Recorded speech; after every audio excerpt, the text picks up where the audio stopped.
I was on EFAP last week with a whole bunch of other guests to talk about the current drama surrounding the React meta of Twitch. I had a really good time. I love going on EFAP. But large panels like this aren't always the best way to get a point across. That, plus I've had a bit of time to think about it, so I want to give a more nuanced take regarding the topic. To really understand what's going on, you have to watch like 5 videos on Destiny's channel, and they're each several hours long. And ain't nobody got time for that. Let me give you a quick TLDR. XQC and Hassan are 2 of the most popular streamers in the world. Hassan is explicitly a socialist, while XQC seems to be more apolitical. They both got into a lot of controversy last week when they reacted to Lamino's hour-and-a-half-long documentary on the assassination of JFK. Lamino is a YouTuber with over 5 million subs, and his bread and butter seems to be highly researched, highly edited long-form videos like this. XQC and Hassan both got into trouble for playing the entire video on their stream, though XQC caught a lot more heat. This sparked multiple debates across multiple channels about the ethics of reacting to other people's content on stream, on Destiny's stream, on the EFAP episode that I was a part of, ultimately culminating with XQC going on to the H3H3 podcast to debate Ethan Klein on the topic. And you know what?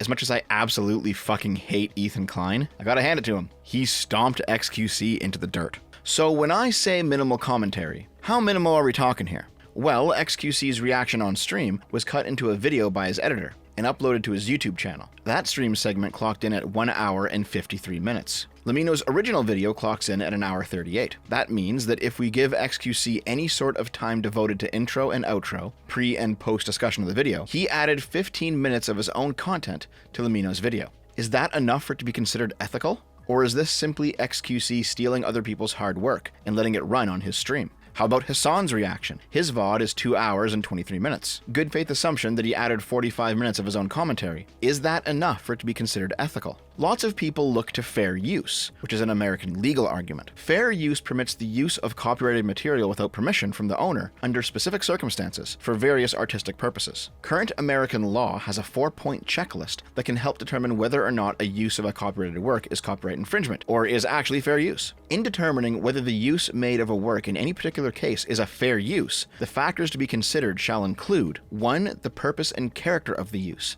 including whether such use is of a commercial nature, or is for non-profit educational purposes. 2. The nature of the copyrighted work. 3. The amount and substantiality of the portion used in relation to the copyrighted work as a whole. And 4. The effect of the use upon the potential market for or value of the copyrighted work. Now, to be clear, this isn't a hard and fast checklist. Like, you don't have to tick off the 4 boxes for a use to be considered fair use. It's judged on a case-by-case basis, because fair use is what is known as an affirmative defense. An affirmative defense is basically when you don't dispute the facts of the case. You make the argument that you had a really good reason to do what you did. Self-defense is a great example of an affirmative defense. For example, nobody disputes that Rittenhouse shot those people. His defense is that he had a really good reason to do so, that he was under attack by them and afraid for his life. When you claim fair use, it's an affirmative defense. You're not denying that you're using the copyrighted material, you're claiming that you have a good reason to use it, and these 4 points can help a judge determine whether or not your reason's actually a good one. Point 1 is basically about the social good of the use. Are you just making a bunch of money ripping off somebody else's work? Or are you not making any money and instead using it to educate? Point 2 is taking into account what you used. Using a song is different from using a movie, which is different from using a photo. What the work is will help you determine whether or not your use of it was legitimate. Point 3 is taking into account how much of the work you used. If you're reviewing a movie, you probably shouldn't include the entire movie in your review, and only use the clips necessary to make your points. But that doesn't mean that under the right circumstances, using a whole work wouldn't be valid. It depends on what you're doing with it and if it's necessary. Point 4 is taking into account the loss of the copyright holder. For example, I remember a fan-made project where you tour the Enterprise D from Star Trek The Next Generation, which Paramount had successfully shut down, as they had for sale their own version doing the exact same thing. In this case, the impact on the copyright holder is too much for it to be fair use. The fan was literally providing a competing parallel product for free, depriving Paramount of sales. However, it's not as simple as whether or not a copyright holder is financially damaged by the use, as a negative review of a movie might lead to the creators of the movie seeing a financial loss. A review is not a parallel product in the same way as recreating the entire thing.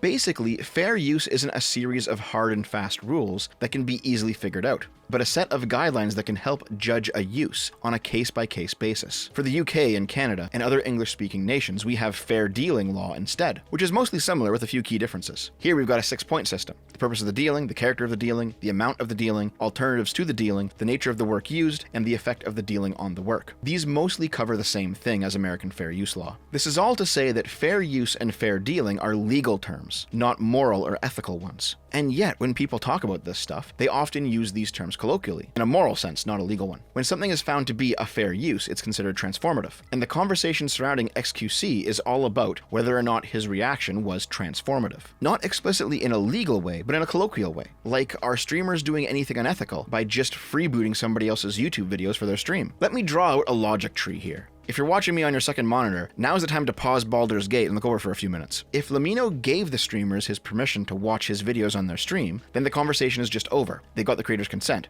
I don't think anybody sane would object to this. What would they even say? That they still can't watch other people's videos even if the creator said it was okay? Well, actually, yes, but we'll get back to that in a bit. If Lamino didn't give them his permission, then the question becomes, did they mix in enough of their own original content in a way that their reaction is now transformative? Again, not legally, colloquially. In the case of XQC, most people say no, he didn't. Mahler highlighted on EFAP just how little XQC added during the viewing of his video, along with pointing out that whenever he paused to comment, his own chat room would revolt, screaming at him to stop pausing the video and stop adding his own input. Those people were there less for XQC's reaction and more to just watch a YouTube video uninterrupted on XQC's stream. For Hassan's reaction, despite him walking off several times to do other things and just letting the video play to his chat room in his empty chair, he did actually add his own commentary significantly more than XQC did. It was stupid commentary, yes. Hassan is a gibbering retard. But we're not judging the quality of the commentary this time. We're only judging if they've actually transformed the original work into a new experience. And in this case, Hassan has a much stronger claim to that defense than XQC. So where is that line that makes a use transformative, in the colloquial sense? I personally think that the various EFAPs on movies and TV shows, as well as my own watch party videos of The Rings of Power and The Last of Us, those are all transformative.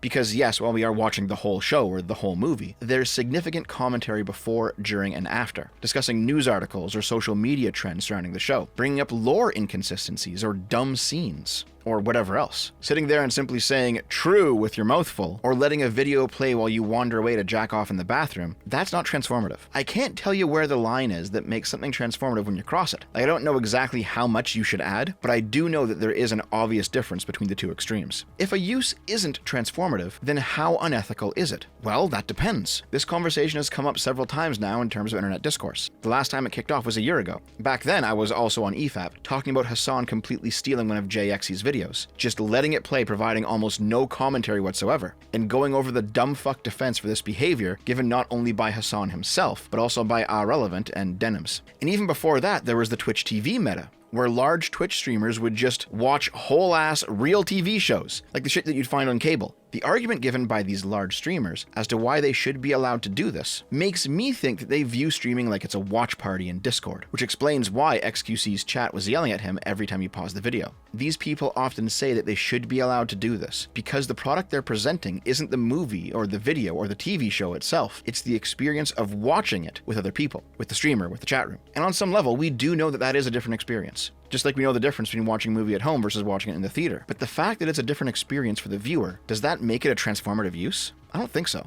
Another common defense is to compare it to video game streaming. The argument is that a streamer deprives a video's creator, or a movie's creator, or a TV show's creator. But let's be honest, nobody gives a fuck about Hollywood's welfare right now. The streamer deprives them revenues, or attention, or clicks when he plays their content on stream, even if he reacts to it in a transformative way, let alone just freebooting it. But since we allow it for video games, we should also allow it for other mediums. The issue with this argument is that video games have a performative component. You have to play it, not just passively consume it. And a streamer's playthrough is necessarily different than yours. The experience of playing a game cannot be gained through watching somebody else play it, but the experience of watching a video or a movie or a TV show can be gained by watching it with somebody else present, like a streamer or a chat room. The claim that watching somebody playing a video game is an infringement on the copyright of the creator of the game doesn't really make sense. It's like saying watching somebody play baseball is an infringement of the copyright of the creator of baseball. The only place where I think this logic has any footing is in games with almost no gameplay whatsoever. Like you're just passively moving through the game world, applying zero skill and absorbing a story. At that point, it might as well just be a TV show.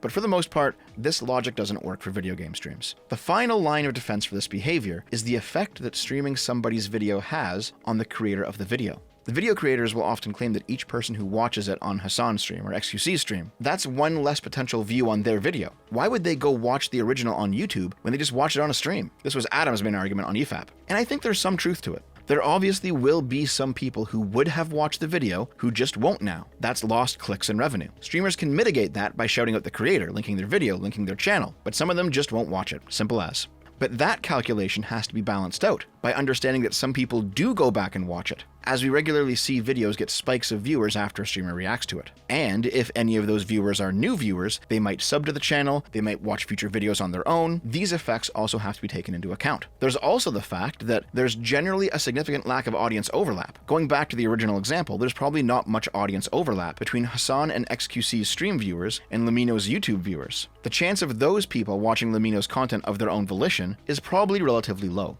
But now that they've seen the JFK video on stream, they just might. Something we learned during the era of MP3 piracy is that just because somebody downloads your music doesn't mean that that's automatically a lost sale. Some of these people would have just never bought the music at all. And some of these people would have just never watched Lamino either. This is the harm conversation, and to me personally, it's the least interesting part of the discussion. The question here is ultimately, how many views and subs are lost when somebody reacts to their content on their stream versus how many are gained through exposure to a new audience? If you had perfect information, you can just math it out. If the video creator gains more than they lose, it's not immoral for streamers to swipe the video. If the video creator loses more than they gain, it is immoral. The only issue is that we don't have perfect information, so we're just guessing a lot of this stuff. But there's no real moral question here. Assume that Lamino saw a net material gain from XQC grabbing his video and playing it while not transforming it, essentially stealing the content to keep his stream entertained. If Lamino saw a net material loss, it's an easy conversation. What XQC did was simply unethical. But if Lamino saw a net material gain, was what XQC did okay? I'm not so sure. Because, and sorry progressive consequentialist, you guys are retarded, not all morality is based on harm reduction and seeking good ends. Even if Lamino saw a material gain, it's not like he gave XQC his consent to play the video. And consent is a moral concept that exists outside of harm. People can consent to harmful things and refuse non-harmful things. It's a different type of morality than simple harm reduction. If Lamino objected to XQC's use of the video, and XQC replied with, "Aw, shut up, you got a benefit out of it anyway," and that was actually true, does that mean that XQC is morally in the clear? And Lamino has no place to feel put out? My gut tells me I don't think so. So what's at the bottom of this? To answer that, we gotta go all the way back to the start of React content itself. The early internet is full of videos where the purpose of them is to see a person's reaction. The oldest one I can think of is the N64 kid.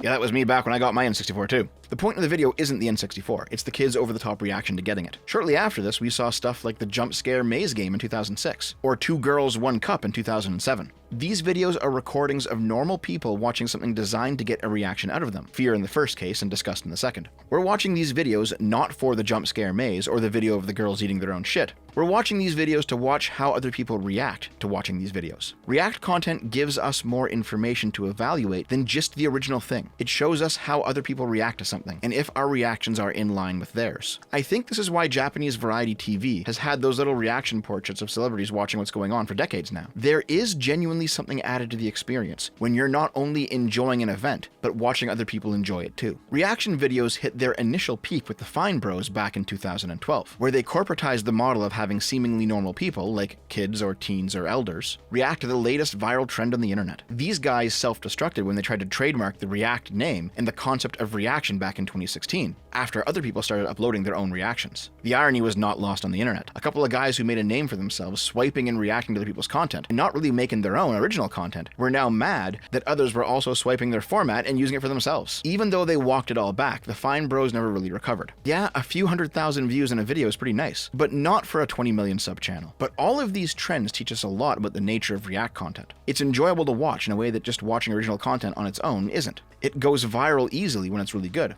It's very easy to make, and it skirts the line whether or not it's stealing. A lot of the hatred of the Fine Bros stems from the fact that React content is so simple to create and reaps so much in the way of rewards, it feels cheap. It feels like they're cheating. If you spend hours and hours making a well-done video, and a reactor just grabs it, watches it, even if they transform it, and then gets way more views than you do off your work, especially if you don't see a bump for it, it feels really shitty. It feels like they cheated. You worked hard and got less. They worked not so hard and got more. Intuitively, that just doesn't seem fair. And I think that's why, from the Fine Bros back in 2012, all the way up to XQC right now, whenever this topic comes up, people always get mad. But things like it feels cheap and it's not fair isn't really an argument. We've already determined that if they actually transform the content, then tough titty. They've made something new and unique, and that's that. Even if you don't like it, a lesson that Aquila obviously had to learn the hard way with Sargon. But the hatred that people like Sniper Wolf get right now for making nothing but the most garbage tier React stuff is pretty understandable. She adds nothing but a pretty face to a bunch of TikTok videos. Yes, I know I do TikTok Tuesday, but at least I don't pretend to bait you in with a cute girl. And plus, I do real content too. In fact, that actually reminds me of this little exchange from original Game Grumps. There's YouTube channels like fucking Game Grumps is one of them. Fucking like, this is actually one reason I really respect Smosh. Because their stuff's all creative. It's not like a formula. And they do it just every goddamn week. Yeah, or like 5-second films. Yeah, like that kind of stuff. The creative stuff is what's hard. So, like, yeah, like fucking like kids react or something. You can do that shit till the cows come home. You just film kids reacting to shit and you put it together. Like that's like, you know, it's like a job like Game Grumps. You just film it and then you put it there. But like with JonTron, I have to think really hard, like about something that I want to do. Yeah. And like, so it's not. You gotta write it and produce it. You have to write it. So every episode is different. So I don't have a formula. What John is pointing out here is that back in 2012, Let's Plays reviewed kind of like React videos are now. Low effort content that is potentially wildly popular, and how demotivating it can be to make more produced, long form content in the face of that potential easy success. I can see both sides of this. Creators being tempted to make the easy content and reap the easy success is understandable, and many people really are simply just jealous that it's that easy. But on the other hand, look at what's become of the vast majority of people who have done that, 10 years on now, who have moved away from their produced content and fell into doing only Let's Plays or only streams or only reaction videos. Look at the caliber of person they've transformed into. What exactly did that initial easy success cost them? I'm not saying content creators shouldn't do low-effort content sometimes, like Let's Plays or streams or reacts. I do all of those. But I am saying that for content creators who only do that stuff while abandoning what initially made them popular, what people actually initially wanted to see out of them, it's no surprise that people view them as shadows of their former selves. And it's also no surprise that they often behave like it too. So here's the final form of the logic tree.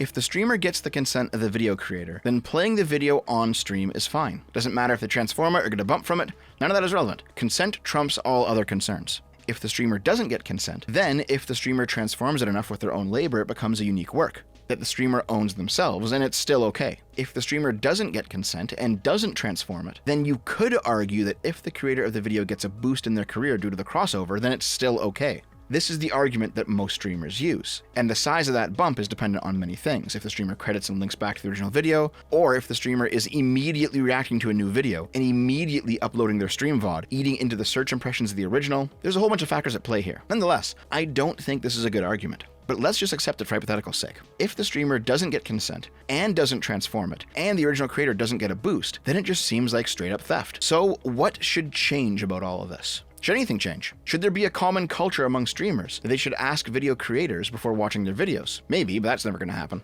Should video creators use the tools at their disposal to claim the revenue of VODs uploaded to YouTube? Sure. And both Hassan and XQC have gone on record stating that when video creators do this, they don't fight them. They let them have that revenue. The issue is, the streamer already got their watch time and their super chats on their stream, so the VOD's revenue is probably secondary. Should platforms be enforcing copyright somehow? I'm not sure about that one, but good luck getting them to do it anyway. Here's how I personally feel about it. There should probably be a moratorium on reacting to new videos, since the majority of hits and revenue that most videos on YouTube earn happen in the first couple of weeks of them being uploaded. Beyond that, streamers should ask for permission if they're just watching and not transforming. They should also watch any in-video advertisements like sponsorships or announcements, and they should also link back to the original creator. There could even be an exception where, for hot new videos, they can actually watch them immediately, but only show the first 5 minutes or something, and then direct their audience to the rest of the video. But that might be expecting a bit too much. Ultimately, streamers will do whatever they want. I don't expect most of them to stop doing this shit, even if YouTubers want them to. because most of these streamers aren't actually capable of providing interesting content without having a YouTube video on in the background. Have you seen the shit they do otherwise? Hot tub streams, naked body painting, fucking sleep streams, dude? I respect the few gamers left on Twitch, the long play channels, the speedrun channels. That's at least doing something. That's still what Twitch was originally and what it should have remained as. For me personally, anybody can watch whatever they want on my stuff. I don't really care. As long as you credit me, I'm cool with it. But if other YouTubers don't feel that way, that's their prerogative. Nonetheless, streamers aren't going to stop anytime soon, and I don't foresee a path forward to somehow force them to stop that won't unintentionally wreck a lot of other things in the attempt.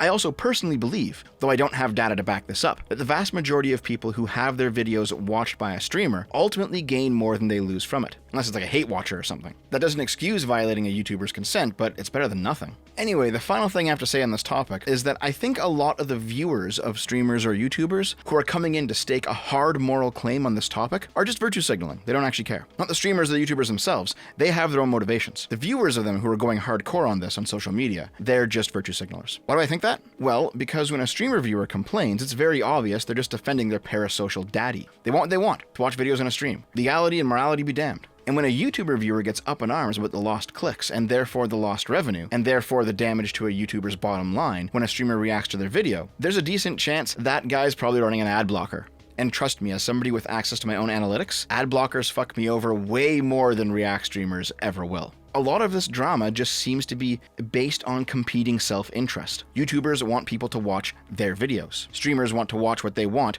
on their streams. Viewers tend to side with whoever their guy is. But ignoring all of that obvious self-interest, it seems to me that the fair thing to do, such that everyone's interests are somewhat respected, is for streamers to ask for permission and give proper credit.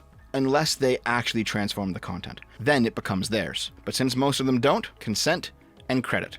Two concepts that I don't actually expect progressive Twitch poll streamers to ever truly understand.